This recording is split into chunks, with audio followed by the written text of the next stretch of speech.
सम्राट अशोक का सही इतिहास। लेखक डॉक्टर राजेंद्र प्रसाद सिंह। अशोक, मूल्य, प्रभाव और प्रेरणाएं। मार्क्स के सिद्धांतों को प्रशासन के क्षेत्र में लेनिन ने लागू किया और बुद्ध के सिद्धांतों को प्रशासन के क्षेत्र में सम्राट अशोक ने लागू किया। वीडियो को लाइक, शेयर, कमेंट करें और सब्सक्राइब करना ना भूलें। बुद्ध के सिद्धांतों को प्रशासन के क्षेत्र में लागू किए जाने की जरूरत है। यही समय का तकाजा है। प्रशासन के क्षेत्र में न केवल मानवाधिकार संरक्षण को बल्कि जीवाधिकार संरक्षण को भी स्थापित करने का श्रेय सम्राट अशोक को है। जीवों के शोक हरने वाले अशोक को नमन। जयचंद्र विद्यालंकार ने 1938 में इतिहास प्रवेश नाम से भारत का इतिहास लिखा था। आज इतिहासकारों में मौर्य प्रशासन लिखने की होड़ लगी है, जबकि अशोक के शिलालेखों में प्रशासन जैसा कोई शब्द नहीं है।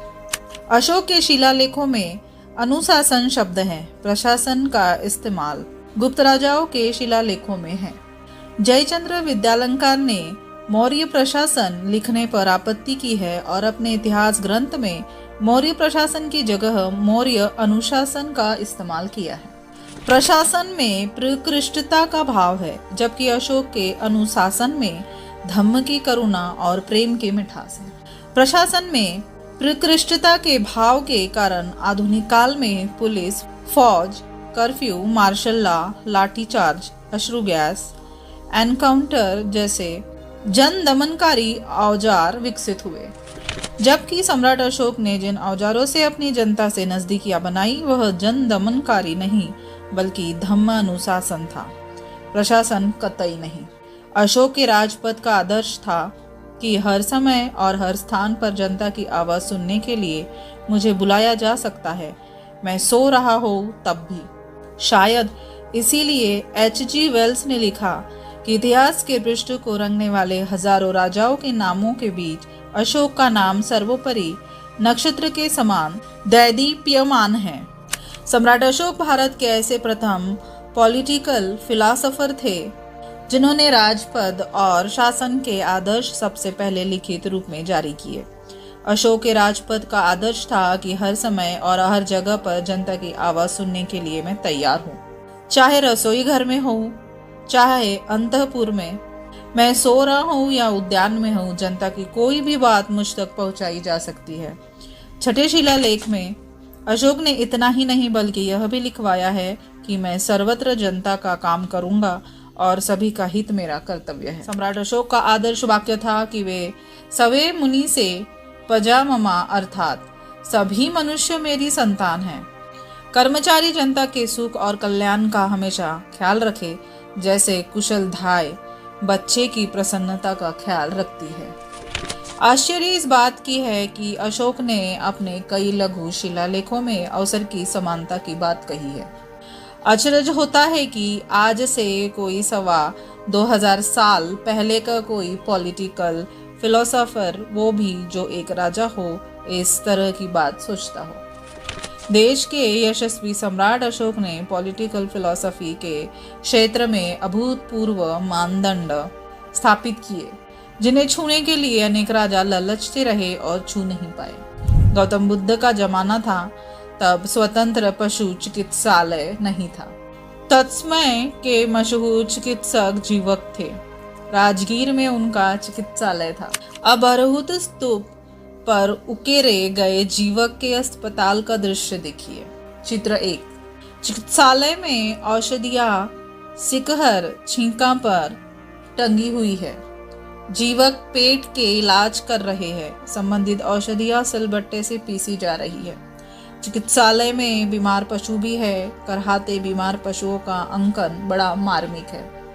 फिर सम्राट अशोक का जमाना आया। सम्राट अशोक ने पशु चिकित्सालय को मनुष्यों के चिकित्सालय से अलग किए। दूसरे शिलालेख में लिखवाए कि मनुष्य चिकित्सा और पशु चिकित्सा, मैंने 2 चिकित्साओं को अलग अलग स्थापित किए।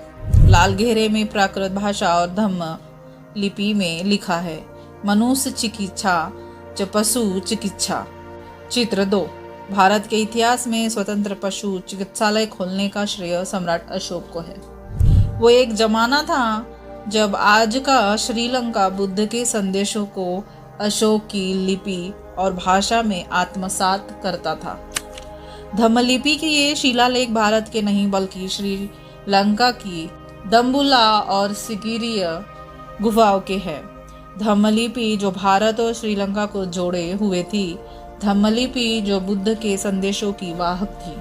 अशोक ही इस धम्मलिपि के सबसे बड़े संरक्षक थे। श्रीलंका को धम्मलिपि बाकायदे देने का श्रेय इस सम्राट को है। श्रीलंका के राजा तिस्स तो अशोक से इतने प्रभावित थे कि उन्होंने खुद देवानपीय की उपाधि धारण कर ली। इससे सम्राट अशोक के चुंबकीय व्यक्तित्व को समझा जा सकता है। भारत का सर्वोच्च नागरिक सम्मान भारत रत्न है। इस सम्मान के पदक का डिजाइन पीपल की पत्तानुकृति पर सामने में बना 32 तीलियों का धम्म चक्र है। पीछे की तरफ भारत का राज चिन्ह है। भारत का राज चिन्ह सारनाथ स्थित अशोक के सिंह स्तंभ की अनुकृति है। मूल स्तंभ में शीर्ष पर एक दूसरे की ओर पीठ किए हुए 4 सिंह हैं। सिंह 32 तीलियों का धम्मचक्र कंधों पर उठाए हुए है।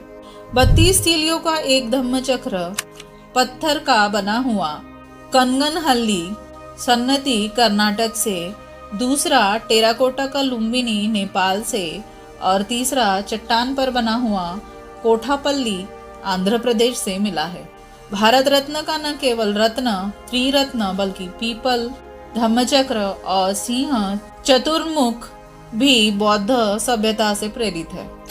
किसी ने सम्राट अशोक को क्रूर शासक बता दिया तो जानिए अशोक का नाम शांति, अनाक्रमण, लोक कल्याण और सांस्कृतिक विजय की नीति के लिए अमर है, जिसका कोई दूसरा उदाहरण एशिया के इतिहास में नहीं मिलता है। जगह जगह मनुष्यों और पशुओं के लिए चिकित्सालय बनवाए, कुएं खुदवाए और सड़कों पर पेड़ लगवाए।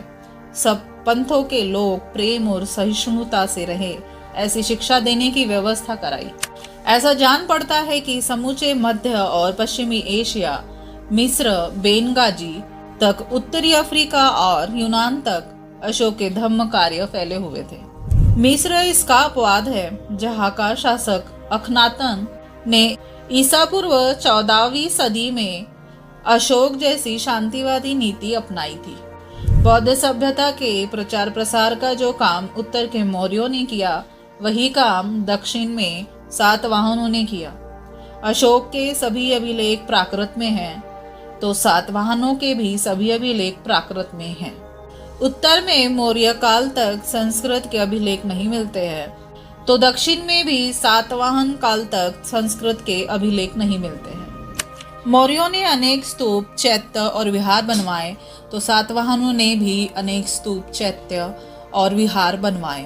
अमरावती, गोली, जगयपेटा, घंटसाल, भट्टीप्रोलु, नागार्जुनकोंडा जैसे स्थानों के स्तूप इन्हीं सातवाहनों के हैं। पीतलखोरा, नासिक, भाजा, कार्ले, जुन्नार, बेदसा, कोंडने आदि स्थानों की बौद्ध गुफाएं, चैत्य इन्हीं सातवाहनों के नाम हैं। इससे पता चलता है कि मौर्य वंश और अशोक ने किस तरह से आने वाले राजवंशों को प्रभावित किए।